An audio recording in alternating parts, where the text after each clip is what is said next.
ask me questions later. So a little bit about me. Basically, I've lived in the Netherlands since I was 9 years old. So if anyone has questions about, Dutch life or culture or whatever, you can also ask me. And then after I finished, I did my international baccalaureate in high school, and then I went to do my bachelor's in IBA, International Business Administration, which is a 3-year program. And then after that, I did my master's in marketing management, also at RSM. And after that, I moved to London for a year, and now I'm in Taiwan. So I always like to give more personal reasons as to why I chose RSM. I'm sure everyone has different reasons for choosing a university, but these were the things that I considered when I was applying to RSM and also when I decided to stay for the master's. So the first thing is that it's very international. So for me, it was very important that not only the people are international, but also what I'm studying. So I knew at the time I didn't want to stay in Holland. I wanted to be able to work globally. And so it was really important to me that the content that I was learning was also international. So the case studies that we do, the companies that we interact with, everything is very international. And that was really important to me. Secondly, of course, it's still important to pick a school that has a good reputation and a good network. You need to make sure that you have, obviously, everyone studies because they want to find a job. And so it's really important that you can build that network during your studies. So during your master's or bachelor's, while you're studying, you also need to be thinking about a job. And so you need to be able to have the opportunities and the resources to meet the people who might be able to give you a job or help you out in the future. And that's something that I think RSM does really well in. We have the career events. We have 2 really big career fairs. And aside from that, we also have things like guest lectures. And so there's lots of ways and chances to meet people in the industries that you're looking to work for. Of course, it's really important that you take advantage of those opportunities. So these jobs won't come to you. You have to go out there and really take advantage of these opportunities, but at least RSM offers those opportunities. Finally, I think that it's a very practical program in that the things that we're studying, usually it's like real life cases. We're not just reading theory in a textbook, but we're also learning about how to actually do things. If you're looking at IBA, the bachelor's program, in your first year, you already have to build a real business plan for a real company. So, I mean, it's very, very hands-on. Same with the master's. So these are the programs that are currently offered. I think there's one new program this year, which is not on this list, but it is medical and business innovation, if I'm not mistaken. Or is it this one? Oh, here we go. Yes, this is the full list of all the programs. That was the old slide. I'm sorry.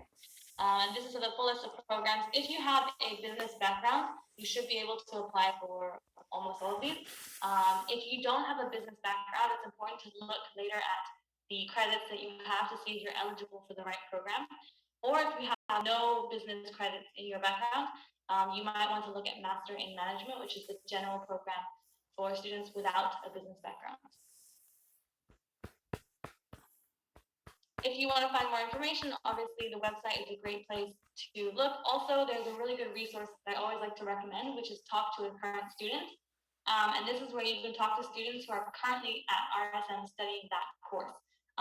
So obviously I can give you information about more general things, but I don't know all the programs in detail. I personally studied marketing, so I can help you with marketing, but I don't know the other programs. So for that, I really recommend talking to the current students on the link. If they don't reply or anything happens, let me know. I will pass on the message they're not replying. Of course, we also have online open days, online presentations, so feel free to also join those to find out more about the content. I'm not sure if anyone online is interested in IBA, but if so, I will probably cover that a little bit less in this presentation. So if you need more information, you have more questions, feel free to contact me after. But basically, it's a 3-year program that covers a little bit of all the management courses. And it's a very fixed course in that you can't really choose your major and minor because they want to encourage you to be a well-rounded manager. So you have a lot of the basics. And then in your 3rd year, that's when you can choose to either go on exchange or do an internship or do a minor. But this is the bachelor program, undergraduate. For the master's, basically the master's is split into 2 parts. We have the core courses, which is the fixed courses that everyone has to take, and then we have the elective part. And you'll also notice that alongside these courses, you have your thesis. So I had some questions today about how um, how tiring is it at school? And my usual answer is that basically you have to realize that you're going to be studying, looking for a job, and doing your thesis at the same time. So it's not an easy breeze that you can just sit around and do nothing. It is going to be busy, but it's not busy in that you're just studying books all day. You're busy doing lots of different things. You're busy networking. You're busy doing your research. So it's a lot of different things that you will be doing, but you will be relatively busy if you do it right. And another question that I get a lot is about jobs. Obviously, as I mentioned earlier, everyone wants to find a good job. And so the good thing is that we have a career center and they offer a lot of resources to help you while you're looking for jobs. So for example, we have our online job board. This job board is a really great place to start when you're looking for a job because these jobs are companies that have told RSM, we like RSM students, we want your students to come, your graduates to come work for us. And so here are some jobs we have. So obviously these jobs are not exclusive for RSM, but at least you know these companies already probably have some kind of connection with RSM. So it's a great place to start. Of course, they also offer things like CV review and workshops. If you don't feel very confident about, for example, doing an interview, you can always go to them and say, hey, I'm applying for this job. Could you help me prep for the interview? There's lots of different things they can do for you. And I think it's a really useful resource to have. As I mentioned earlier, we also have the career fairs. And so the career fairs are when lots of companies will come on campus. Really, really great opportunity to really get yourself out there and get to know the company. So especially a lot of people will ask me, is it possible to find a job in Holland? And I always say that it's all about how much you're willing to find one. So for example, I had international friends who, when we had those job fairs, they would go to every single stand and they would just ask, do you hire international students? And if they said yes, they would give their CV. If they said no, they say, okay, thank you. And even just doing that, you can already find out which companies will accept international students, which companies maybe are looking for example, Chinese speakers, things like that. So get to know your market basically, research which companies are available, and then get yourself out there and network. Talk to the guest lecturers that come, talk to the companies that you visit. So many different things you can do, but you have to make sure that you put yourself out there and really try to step out of your comfort zone a little bit. If you want, you can find on our website there is the full employment report. So I recommend looking at that. I haven't updated this in a while actually, so you should probably check the updated employment report. These are our top employers. I'm not going to go through each story right now because we have limited time, but if you are interested, you can also check on LinkedIn, which is a great way as well when you're studying to get to know alumni. So you can find on LinkedIn and see where everyone is at now, what they're studying. The employment report that I mentioned earlier also gives information about where students are working now. You've probably heard, if you've been listening to other presentations today, you've probably already heard this, but the good thing about studying in Holland is that when you graduate, you get 1 year, a 1 year visa to look for a job. So RSM always encourages students to start looking for a job early. So I remember in January, we had a LinkedIn training and things like that. So they start encouraging you early to look for a job. So if you think of it that way, you have basically a year and a half to find a job, which in my opinion is enough if you really make sure that you try and maybe don't always maybe lower your expectations a little bit. Don't say, oh, I'm only going to apply for Google or things like that. If you really, open your net, are willing to try new things, build your experience, build your network, I do think it is possible. So we get a lot of questions about eligibility, so whether you can apply. Today, most of the questions I was answering at the fair were about eligibility. So I know it's something that students have the most questions about, so I'm going to do my best to give you the tools to figure out whether you're eligible or not. I can already tell you now, if you email the recruitment office asking them to check your CV, they won't check it. They are very, very busy, and they don't have the time to pre-screen every potential student. So this is why I'm going to give you the tools now. Hopefully you can check yourself and figure out if you're eligible by yourself, and then you can apply with a better confidence that you're eligible. So these are the main things that RSM looks at: English, GPA, GMAT, your relevant courses, and whether your application is submitted on time or before it fills up. So as some of you may know, in Holland, there's two types of universities, and so we are a research university, and so we look at research university bachelors. I'm not going to go into details about that part. I think the more important part is the relevant courses. So every master's program has a link, a list on the website, which says how many credits you need in each type of course. So for example, for finance, you need 20 credits in qualitative and quantitative research methods or statistics. And you also need 40 credits in business administration, including finance. So if you're looking at certain masters, definitely have a look at the website and make sure you check. Also, note that these are EC, European credits. So Taiwan credits, if I remember correctly, one Taiwan credit is around 2 European credits. So just make sure you keep in mind that it's not 20 Taiwanese credits, it's EC, European credits. So a lot of the students in Taiwan struggle with finding research courses because it's not something that's common in Taiwan, and you guys don't have to do a thesis in your bachelor. So this is definitely one that comes up a lot. But these are the kinds of examples of things that fall under research courses. So we have statistics, things like any kind of research project that you do, quantitative decision making, spreadsheet modeling, anything that can that reminds you of doing research, it's probably on the right path.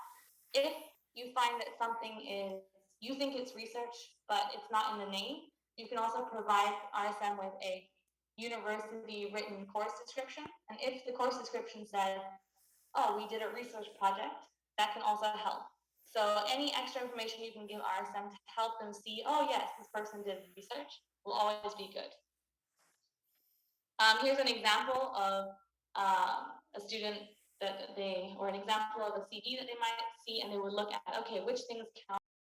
So they counted economic statistics, they counted empirical research methods, and the thesis, obviously.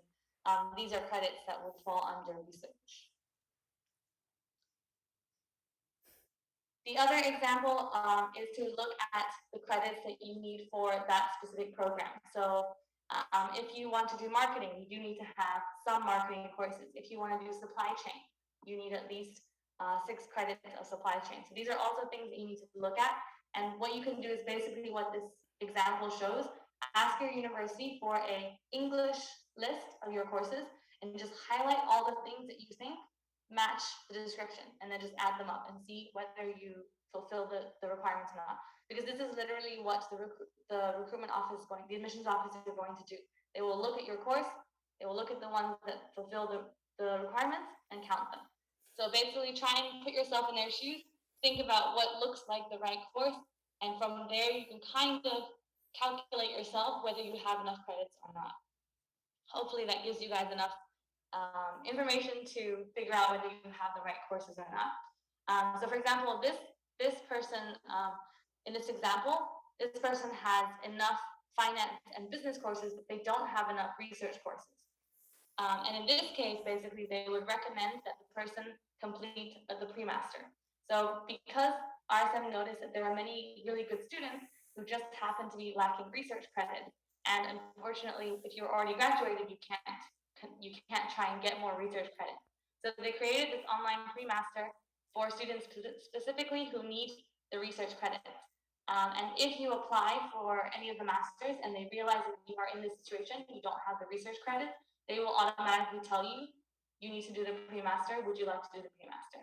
The good thing with the pre-master is that it's online, so you can stay in Taiwan and keep working, save some extra money for your funds to go to Holland, and then complete the pre-master and then go on to do whichever master you were interested in before. As I mentioned earlier, so yeah, if you have, if the course name doesn't show that that course fulfills the requirement, add the course description, and also, for example, if you haven't graduated yet, you can add the list of courses you're going to study in case that helps. If your thesis is not included, make sure you add that, things like that. So make sure, basically try and give them enough to show that you qualify. If you don't have enough business courses, so let's say you have maybe 10, but not 20 or 40, sorry, then you can always also try to do the online minor program, which is something you can see on this link here. I don't know if you can't see my mouse. That one. Yes, that one. So that will give you 15 credits. So if you're missing some business courses, then you can try to do the minor to boost those courses, the credits. If you're missing more than 20 credits in a certain area, they recommend that maybe just look at master in management, because if you're really, really far off the requirements, then it might be harder for you to actually even get the requirements. So it might be just easier for you to look at master in management. Hopefully that clarifies about relevant courses, because I get a lot of questions about that. So hopefully that helps. The other thing that RSM looks at a lot is GPA and GMAT. So one thing is that they acknowledge the fact that they don't fully understand the GPAs in different countries, because every university has different rules, etc. And so it's really important that your GMAT meets 600. If your GPA, so here it says that they require an above average GPA, which means your GPA needs to seem like a good GPA. So I know that sounds very vague, but basically you don't want a GPA that's just passing. If your GPA is just passing, then it doesn't look as good. It needs to look like something, I would say, in the range between 70 and 80. So if you have between 70 and 80, if you have 80 out of 100, then you're fine. But if you have 70 to 80, then maybe try and boost your GMAT a little bit, your GMAT score a little bit. If you have 80 or I don't know, 78, 79, as long as you have 600, you should be fine. But you do have to at least meet 600. So it's very black and white in that if you meet the requirement, you'll be fine. But if you don't meet the requirements, they won't do any exceptions. And they don't look at work experience. They don't look at extra motivation things. It's just about the numbers, basically. So make sure you meet those requirements.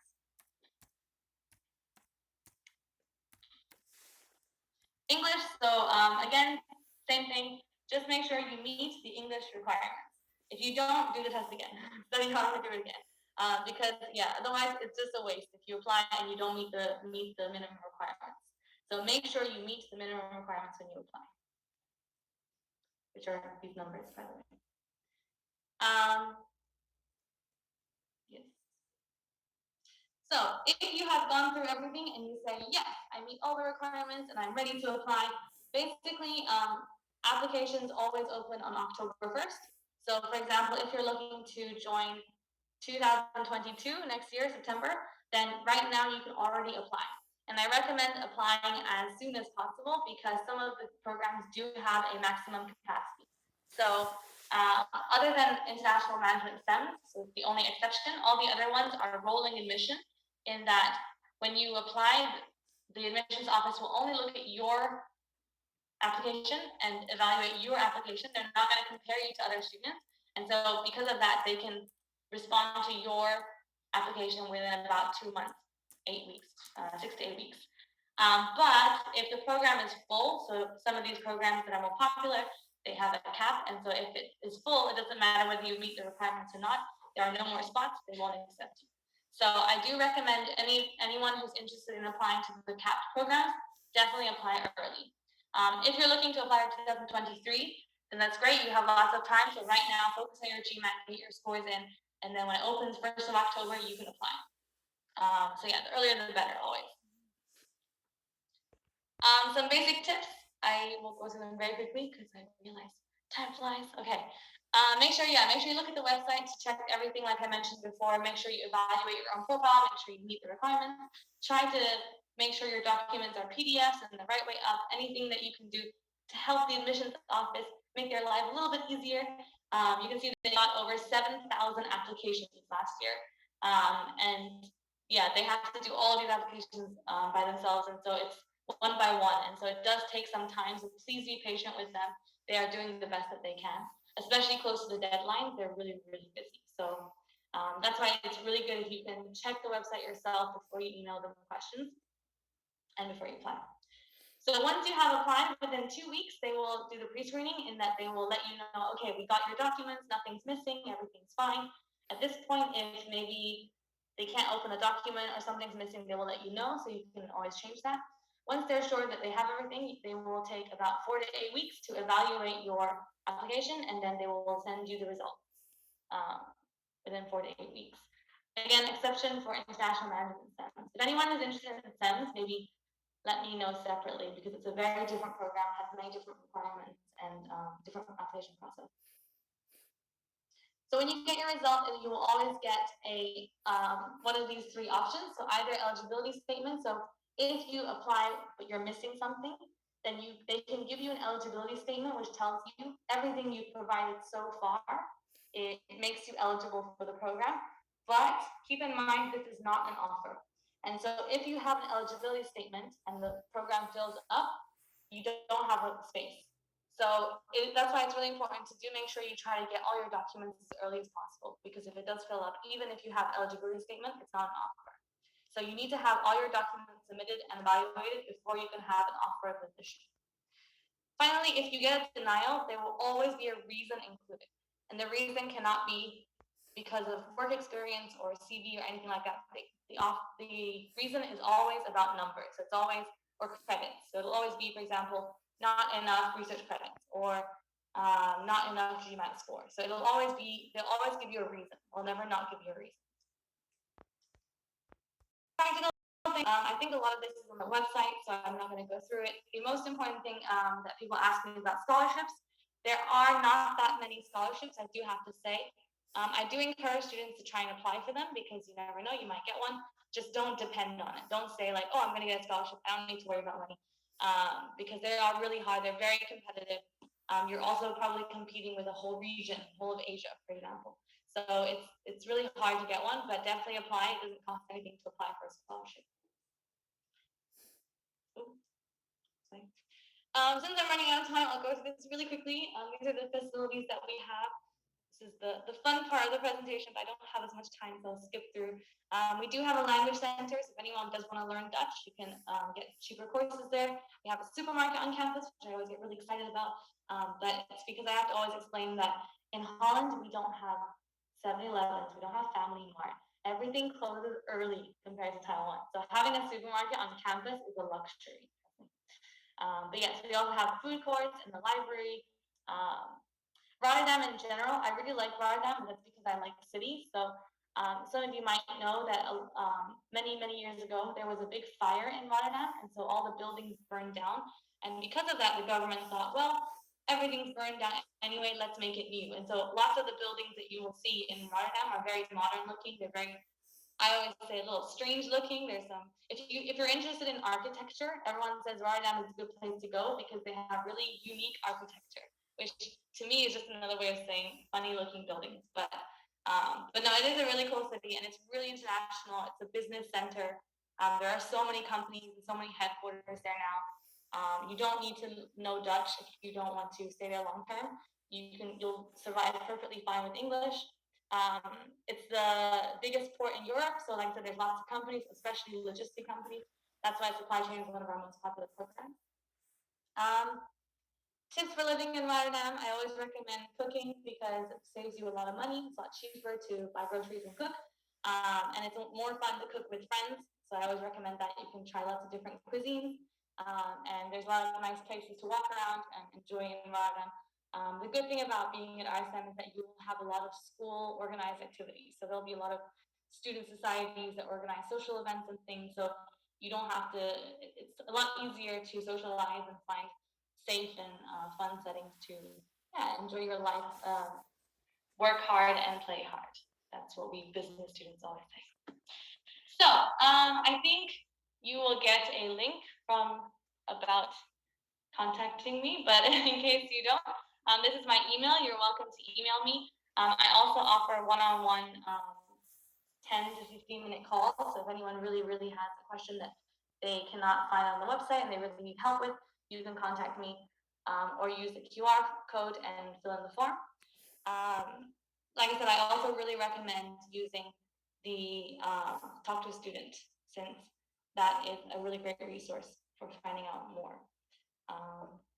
And in case anyone's interested, this is also my Instagram. I also have a podcast. practicing their English before they go to Rotterdam, or they want to learn more about cultures, that's what my podcast is about. So you're welcome to listen to that as well. And you can also contact me via Instagram if you have more questions. If you prefer that to email, that's also fine. Yeah, I did it. I did my presentation. It's a lot shorter than normal. Yeah, can you click on question and see anything question? Oh, okay. Are these for me?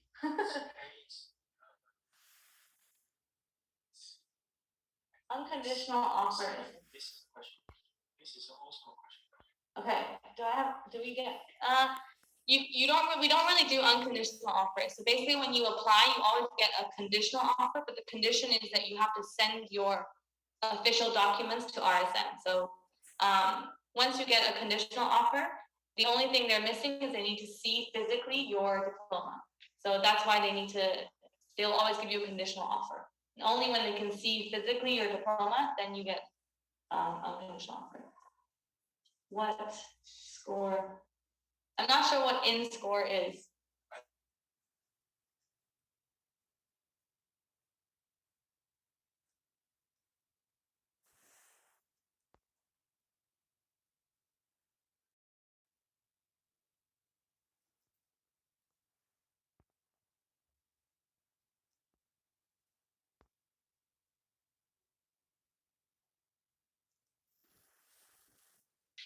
Okay. Like I said, if you have any other questions, you can email me, Instagram me, whatever's easier. Yeah, hopefully I helped answer some questions and cleared up something. If not, let me know. Have a great evening, day, wherever you are. And how do I close it? Did I close it? Oh no, I closed the wrong thing. No, don't close it. Oh, I'm Let sorry. me do it. Okay. Confusing. Technology. Okay. Very weird when you can't hear anyone.